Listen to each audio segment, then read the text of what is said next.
Good morning students अपन आज halo alkane की जो केमिकल प्रॉपर्टीज थी उन्हीं केमिकल प्रॉपर्टीज को अपन आगे बढ़ाते हैं।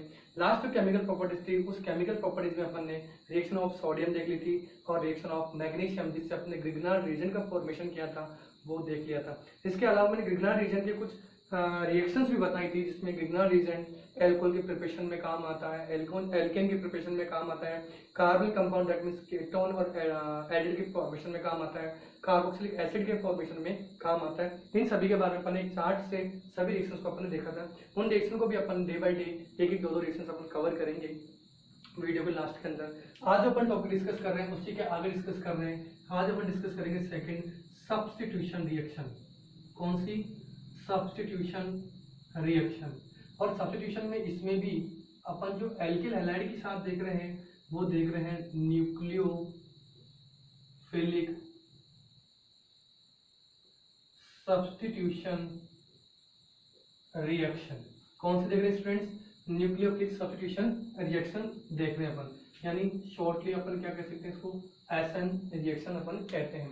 देखिए न्यूक्लियोफिलिक सब्स्टिट्यूशन रिएक्शन की बात करें तो यहाँ मैंने कोई सब्सट्रेट ले लिया एल्किल हैलाइड और यहाँ मैंने न्यूक्लियोफाइल ले लिया। अब देखो न्यूक्लियोफाइल क्या करेगा, इस एक्स को क्या करेगा, सब्स्टिट्यूट करेगा और न्यूक्लियोफिलिक सब्स्टिट्यूशन कहलाएगा।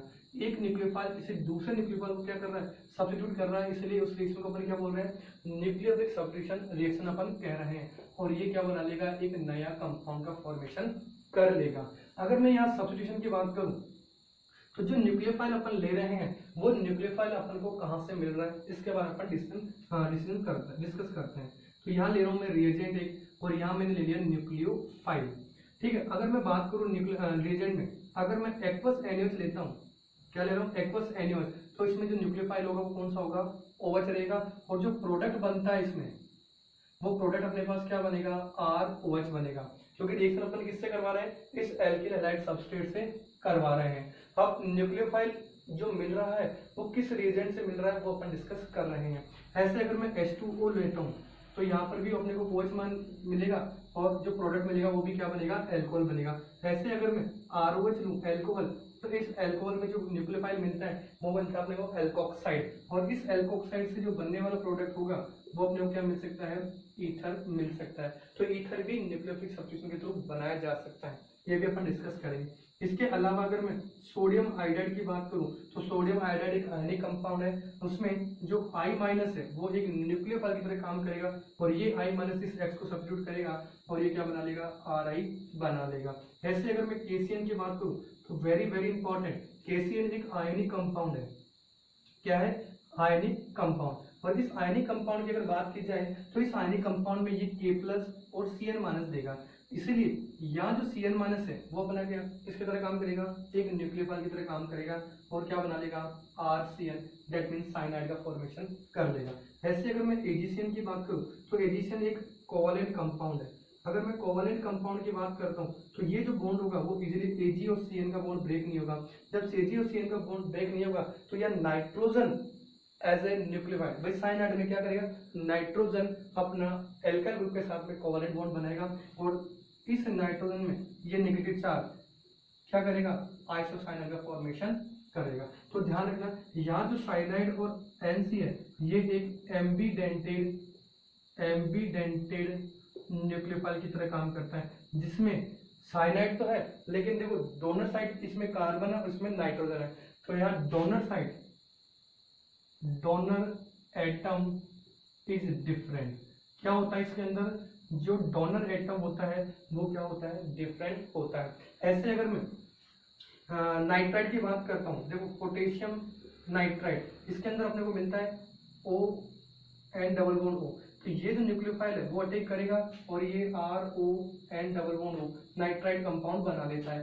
ऐसे अगर मैं AgNO2 की बात करता हूँ तो इसके अंदर जो न्यूक्लियोफाइल मिलता है वो क्या मिलता है, NO2-। तो जो बनने वाला प्रोडक्ट होगा वो क्या बनेगा, नाइट्रो एल्केन का फॉर्मेशन करेगा। तो ये तो अपने पास जनरल टर्म्स थी, जो रिएजेंट से अपने को न्यूक्लियोफाइल मिल रहा है उसके बारे में था, जो अपने NCERT में एक छोटी सी टेबल बना रखी है उसके बारे में मैंने यहाँ डिटेल से एक्सप्लेन कर दिया है। चलिए नोट कीजिए।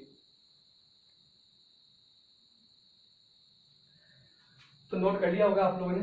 चलिए इसी के आगे अपन डिस्कस करते हैं आगे एसएन रिएक्शन के अंदर कि एसन रिएक्शंस कैसे होगी, कैसे न्यूक्लियोफाइल सबस्ट्रेट पर अटैक करेगा, कैसे रेट ऑफ रिएक्शन सबस्ट्रेट पर डिपेंड करेगी या सबस्ट्रेट और न्यूक्लियोफाइल दोनों पर डिपेंड करेगी, ये भी अपन डिस्कस कर रहे हैं। तो मैं यहाँ जनरली इसको मैं इस तरह से लिख देता हूँ, ये मैंने एसन रिएक्शन ले ली। अब देखो एसन रिएक्शन को मैं generally upon on the basis of 12th class की बात कर रहे हैं, तो इसको मैंने दो पार्ट में कैटेगराइज कर दिया। एक मेरे पास SN1 रिएक्शन है और दूसरी मेरे पास SN2 रिएक्शन है। कौन सी है? SN1 SN2। इसके अलावा SNI भी होती है, ये भी ध्यान रखना है। लेकिन अपन डिस्कस केवल SN1 और SN2 रिएक्शन के बारे में ही करेंगे, SNI के बारे में कोई डिस्कस भी अपन नहीं कर रहे हैं। तो देखिए SN1 की बात करें तो इस SN1 को अपन क्या बोलते हैं? यूनिमोलिकुलर। देखो 1 का मतलब क्या है? Unimolecular. So SN1 reaction is unimolecular nucleophilic substitution reaction. क्या कह रहे हैं अपन? Unimolecular nucleophilic substitution reaction. जबकि अगर मैं SN2 की बात करूं तो it is बाइमोलिकुलर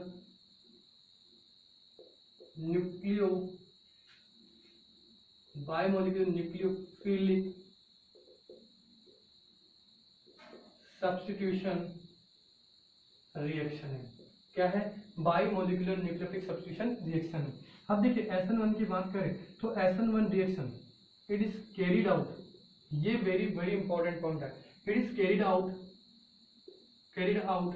in polar protic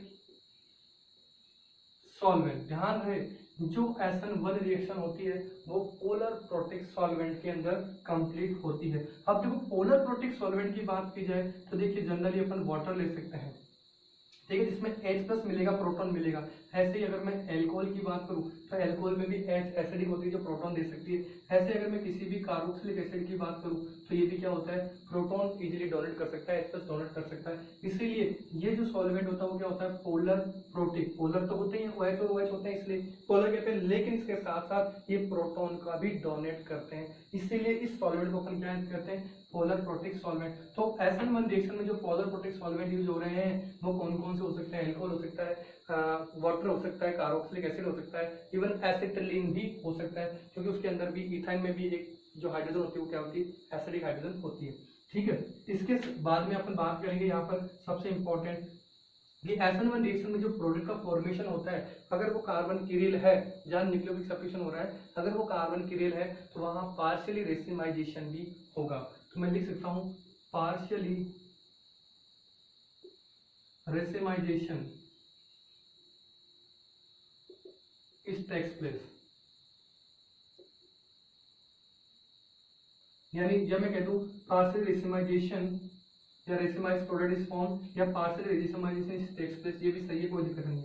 इसके अलावा जो रिएक्टिविटी ऑर्डर है, reactivity order in SN1 reaction, तो ये भी ध्यान रखना है 3 डिग्री कार्ब के time 3 degree alkyl halide fast SN1 reaction देता है compare to 2 degree and 1 degree, और सबसे लास्ट में एल्काइल हैलाइड यानी मिथाइल हैलाइड। तो ये अपने को जनरली याद रखना है, ठीक है। और इसके डिटेल अपन SN1 रिएक्शन में और डिस्कस करेंगे अभी।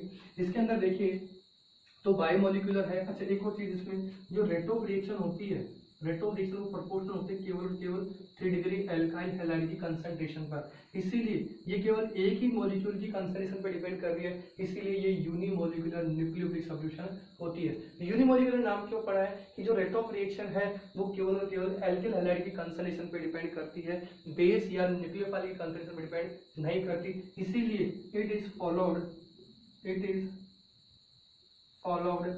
First order kinetic. ये किसको फॉलो करती है? फर्स्ट ऑर्डर काइनेटिक को फॉलो करती है, it means first order reactions को फॉलो करती है। तो ये कुछ पॉइंट्स थे जो अपने SN1 रिएक्शंस के अंदर ध्यान रखने हैं। अगर मैं SN2 की बात करता हूं तो देखिए इसमें ध्यान रखना, यहाँ 100% inversion in configuration is takes place. क्या कह रहा हूं? Inversion in configuration takes place. यानी यहाँ जो प्रोडक्ट का फॉर्मेशन होगा वो 100% इनवर्ट प्रोडक्ट का फॉर्मेशन होगा।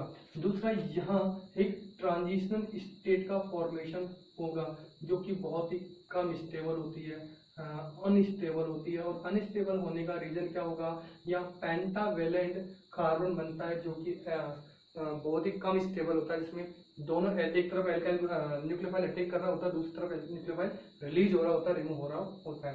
तो ये कुछ पॉइंट हैं जो अपन को ध्यान रखना है। दूसरा, इसमें जो रिएक्टिविटी ऑर्डर है वो याद रखना है, यहाँ 1 डिग्री, दैट मीन्स CH3X सबसे फास्ट शो करेगा कंपेयर 1 डिग्री के, फिर 2 डिग्री, और सबसे कम जो रिएक्टिविटी ऑर्डर है वो किसका होगा, 3 डिग्री का। तो यहाँ अगर मैं रिएक्टिविटी ऑर्डर की बात करूं फर्स्ट सेकंड SN2 रिएक्शन के लिए, तो यहाँ first is greater than 2, 2 is greater than 3 degree, जबकि यहाँ जो रिएक्टिविटी ऑर्डर होगा SN1 के लिए वो 3 degree, 2 degree, 1 degree and methyl halide होगा। ये अपने को ध्यान रखना है। चलिए नोट कीजिए, इसके आगे अपन देखते हैं। अगर मैं इंडिविजुअली SN1 रिएक्शन की बात करता हूँ तो ये पॉइंट्स तो आपको फिर याद रखनी है, मैंने ये बता दिए हैं। अब मैं एक एक रिएक्शन के बारे में डिस्कस कर लेता हूँ।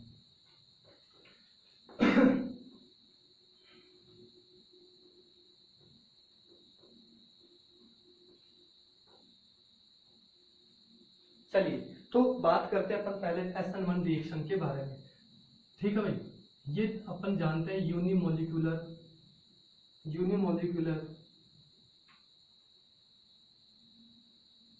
न्यूक्लियोफिलिक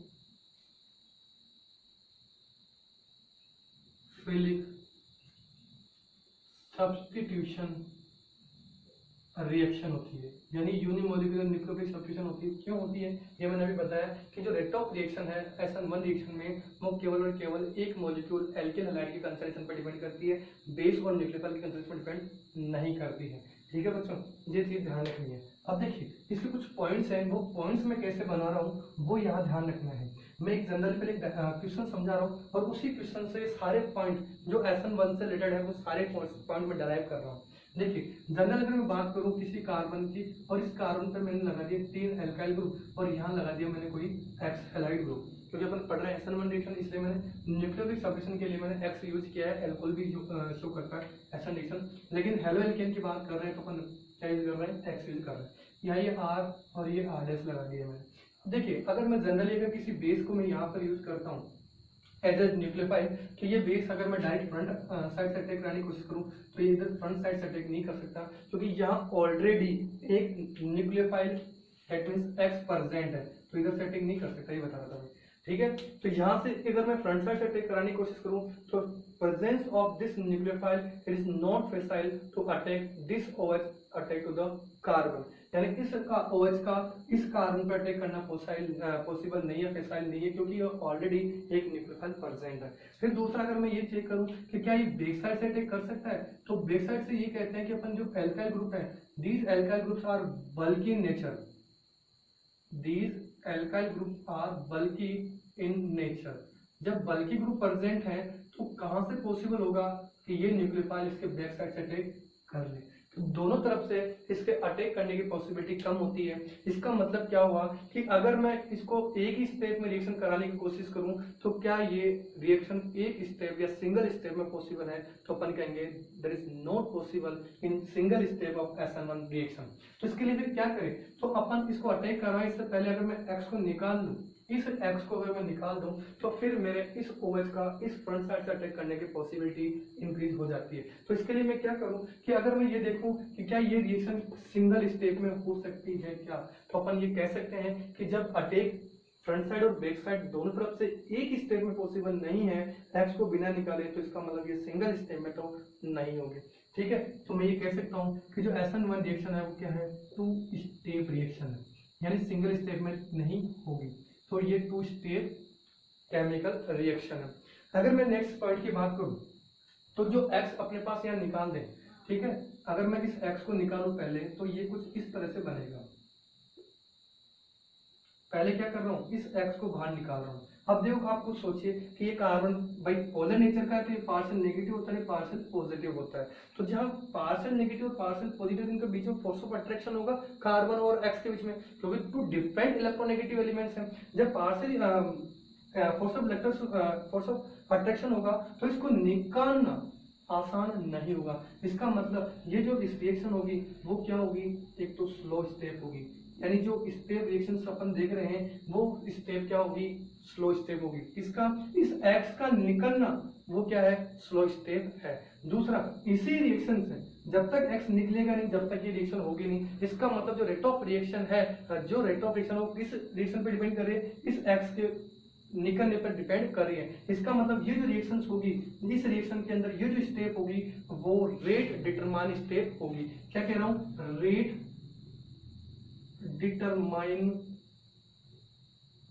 स्टेप होगी ये, ठीक है। जब रेट डिटरमाइन स्टेप होगा तो इसका मतलब क्या होगा, ये स्लो भी है और रेट डिटरमाइन स्टेप है। इसका मतलब यहाँ पर ये इस तरह से एक नई स्पीसीज कार्बोकेटाइन का फॉर्मेशन कर लेगा। यानी मैं जनरली ये कह सकता हूं कि इस रिएक्शन के अंदर कार्बोकेटाइन का फॉर्मेशन होता है, कार्बोकेटाइन इज फॉर्म, ठीक है। अब जब कार्बोकेटाइन का बनना पॉसिबल हो रहा है तो जो कार्बोकेटाइन बन रहा है वो जो स्टेप है वो क्या है, स्लो स्टेप है और रेट डिटरमाइन स्टेप है। यानी मैं कह सकता हूं first step is slow step and it is rate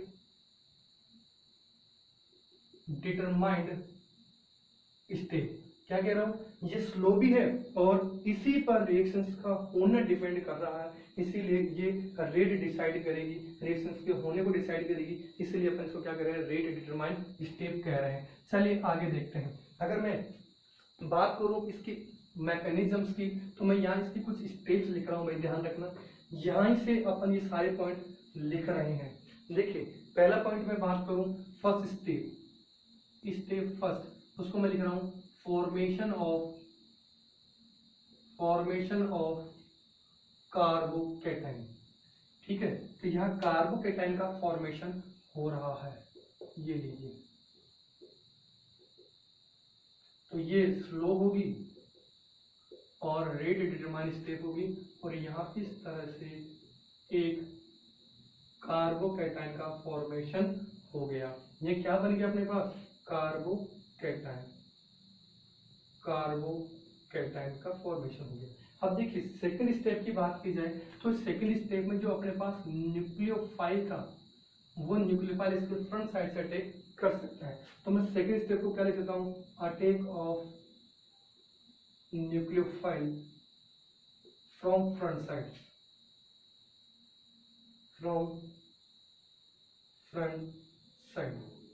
तो फ्रंट साइड से न्यूक्लियोफाइल इजीली अटैक कर सकता है। तो मैं लिख सकता हूं attack of nucleophile that means OH minus from front side, यानी इजीली फ्रंट साइड से न्यूक्लियोफाइल अटैक कर सकता है। तो जब अटैक करेगा ये, यहाँ पे मैं लिख रहा हूँ एल्काइल ग्रुप ले रहा हूँ R डैश और डबल डैश, ठीक है। ये अपने पास कार्बोकेटाइन है और इस कार्बोकेटाइन पर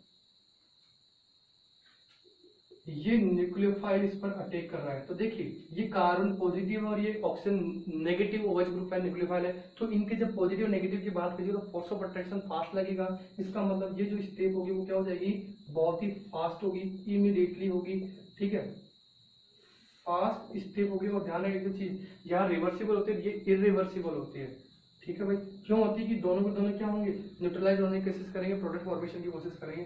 तो यहाँ पर जो प्रोडक्ट बन रहा है वो कुछ इस तरह से एल्कोहल का फॉर्मेशन हो जाएगा। तो जो सेकंड स्टेप होगी वो क्या होगी, फास्ट स्टेप होगी। मैं लिख सकता हूँ second step is a fast step and irreversible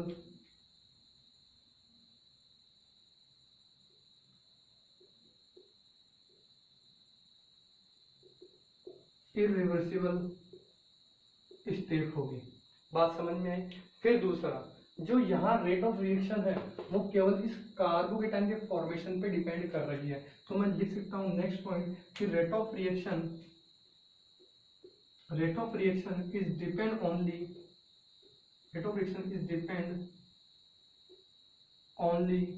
on concentration of 3-degree alkyl halide. That means rate of reaction is proportional to concentration of alkyl halide. जब ये एक ही सबस्ट्रेट की कंसेंट्रेशन में डिपेंड कर रही है, that means it is followed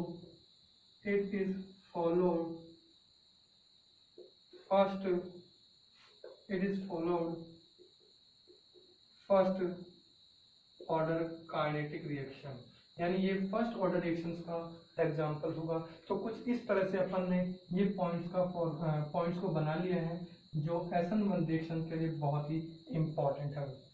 तो ये थी अपने पास SN1 रिएक्शन जो आपको अच्छी तरह से समझ में आ गई होगी। इसी में आपको कुछ क्वेश्चंस अपने को देखने हैं, चलिए नोट कीजिए, फिर इसके वाले क्वेश्चंस देखते हैं।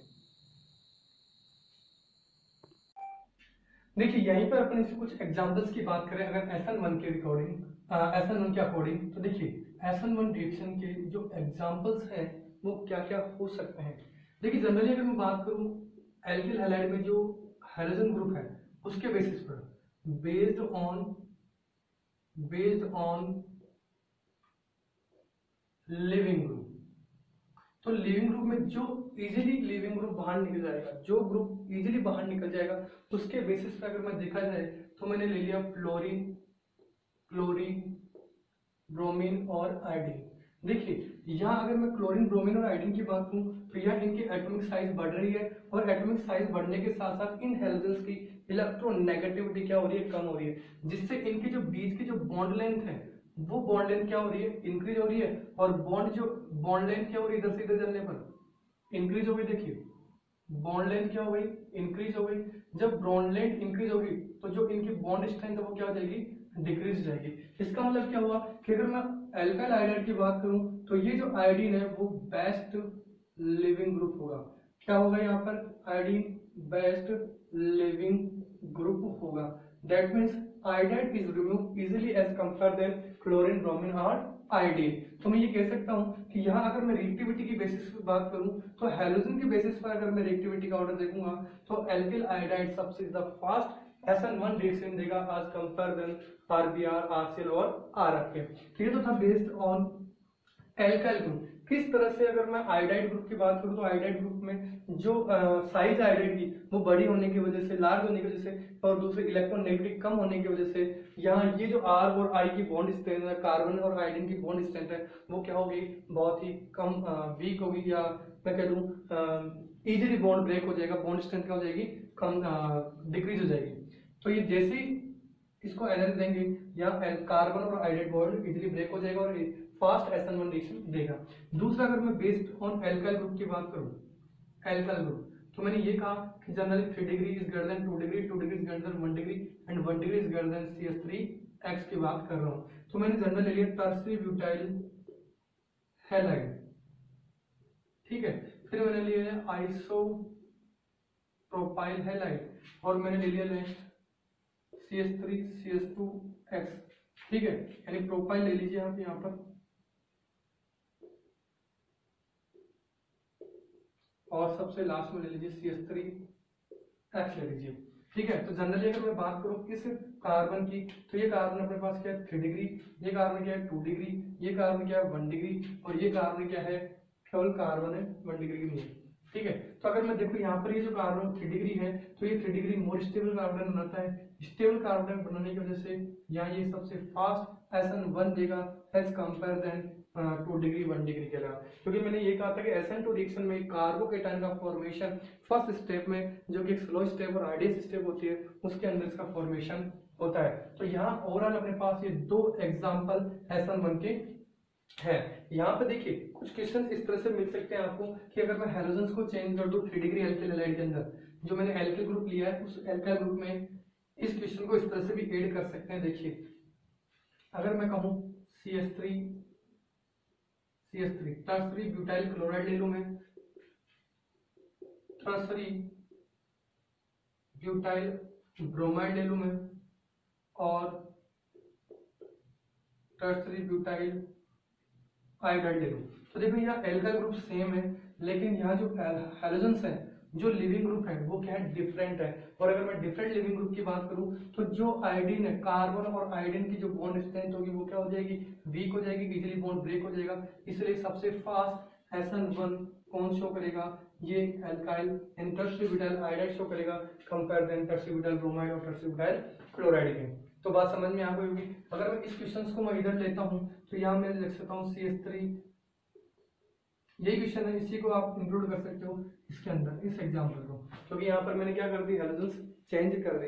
यहाँ मैंने फ्लोरीन नहीं लिया, अपन फ्लोरीन भी ले सकते हैं, ठीक है। तो यहाँ सबसे जो फास्ट होगा वो कंपाउंड देगा जो सबसे बेस्ट लिविंग ग्रुप रखता है। तो सबसे फास्ट SN1 किसके अंदर हो जाएगी, इस टर्सिब्यूटाइल आयोडाइड के अंदर हो जाएगी। तो ये जो क्वेश्चन थे वो थे SN1 पे बेस्ड क्वेश्चन। SN2 पे जो क्वेश्चन होंगे वो अपन नेक्स्ट वीडियो लेक्चर्स के अंदर देखेंगे, कंप्लीट SN2 रिएक्शन देखेंगे। इसके अलावा उनसे रिलेटेड कुछ भी क्वेश्चन होंगे वो भी अपन डिस्कस करेंगे। चलिए लास्ट में अपन बात करते हैं ग्रिग्नार्ड रीजन की रिएक्शंस की, ठीक है भाई। मैंने ये कहा था कि जितने भी ग्रिग्नार्ड रीजन होंगे उन सभी की रिएक्शन में एक लास्ट वीडियो के लास्ट पार्ट में एक रिएक्शन या 2 रिएक्शंस में रोज कंप्लीट कराऊंगा जैसे जैसे वीडियो अपलोड करूंगा। तो यहाँ मैं GR की रिएक्शंस बता रहा हूँ, और GR में सबसे पहले अपन बात कर रहे हैं कि रिएक्शन विद कार्बन, जो reaction with acidic hydrogen containing species और एक्टिव हाइड्रोजन कंटेनिंग स्पीसीज, यानी वो कंपाउंड जिनके पास में एसिडिक हाइड्रोजन है उनसे ग्रिग्नार्ड रीजन कैसे रिएक्ट करेगा। तो अगर मैं जनरली ये कहूँ कि RMgX है, और इस RMgX की रिएक्शन अगर मैं किसी भी वाटर के यानी मॉइस्चर के अंदर छोड़ दूं, या किसी एल्कोहल के कांटेक्ट में ला दूं, या मैं किसी कार्बोक्सिलिक एसिड के कांटेक्ट में ला दूं, या किसी एल्काइन जिसके पास में एसिडिक हाइड्रोजन है उसके कांटेक्ट में ला दूं, तो ये क्या करता है, ये H इस R के साथ बाइंड होकर के यहाँ प्रोडक्ट क्या बना लेगा, RH बना लेगा जो मेन प्रोडक्ट होगा, और MgX के साथ में ये OH बाहर निकल जाएगा। सेम एज इट इज ये H इस एल्काइल, इसको R डैश कर लीजिए, यहाँ लीजिए, यहाँ R डैश H बन जाएगा, प्लस ये जो OR ग्रुप है वो इस MgX के साथ में जुड़ करके बाहर निकल जाएगा, ठीक है भाई। ऐसे अगर मैं इस कार्बोक्सिलिक एसिड की बात करूं तो ये HR इस डैश के साथ अटैच होकर के एल्केन बना लेगा, और जो रिमेनिंग ग्रुप है वो कुछ इस तरह से बाहर निकल जाएगा, ठीक है। ऐसे अगर मैं एल्काइन की बात करूं तो ये H इसके साथ बाइंड होकर क्या बना रहा है, एल्केन बना रहा है, और ये एसिटिलीन इसके साथ में ये बाहर निकल जाए। तो इस तरह से आज अपन ने जो रिएक्शंस है कार्बोक्सिलिक एसिड RMgX की, वो एक्टिव हाइड्रोजन कंटेनिंग कंपाउंड से रिएक्शन करके किस तरह से एल्केन का फॉर्मेशन करता है ये आज अपन ने डिस्कस कर ली। इसके नेक्स्ट जो ग्रिग्नार्ड रीजन होगी, ग्रिग्नार्ड रीजन की जो रिएक्शन होगी वो होगी reaction of GR with carbonyl compound. यहाँ अपन जो नेक्स्ट सेकंड रिएक्शन देखेंगे, जो नेक्स्ट लेक्चर होगा उसके अंदर, वो कार्बन कंपाउंड के साथ GR रिएक्ट करेगा और क्या बनाएगा, 1 डिग्री अल्कोहल बनाता है, 2 डिग्री अल्कोहल बनाता है, और 3 डिग्री अल्कोहल का फॉर्मेशन करता है। ये 3 अल्कोहल देखेंगे, जिसमें अगर आपको याद हो कि ये जो RMgX है, ये RMgX अगर मैं 4 में एडिट करता हूँ और फिर फर्दर उसका हाइड्रोलाइज कराता हूँ तो ये 1 डिग्री अल्कोहल देगा। अगर मैं इसके अलावा कोई भी एडिड लेकर के उसका हाइड्रोलाइज कराऊंगा तो ये 2 डिग्री अल्कोहल देगा, ठीक है। ऐसे अगर मैं किसी भी कीटोन से करा दूं और फिर उसका हाइड्रोलाइसिस करा दूं तो यहाँ पर ये 3 डिग्री अल्कोहल का फॉर्मेशन करता है। तो आई होप आपने चार्ट याद किया होगा, लर्न किया होगा, उसी चार्ट के बेसिस पर अपन इन रिएक्शंस को आगे नेक्स्ट वीडियो में अपन डिस्कस करेंगे। आई होप ये पूरा वीडियो लेक्चर आपको समझ में आया होगा। इससे रिगार्डिंग अगर कोई भी डाउट होगा तो आप मेरे को बताएंगे, कमेंट बॉक्स में डालेंगे, या मेरे व्हाट्सएप ग्रुप जो मैंने आपको बता रखे हैं उस पर आप शेयर करेंगे।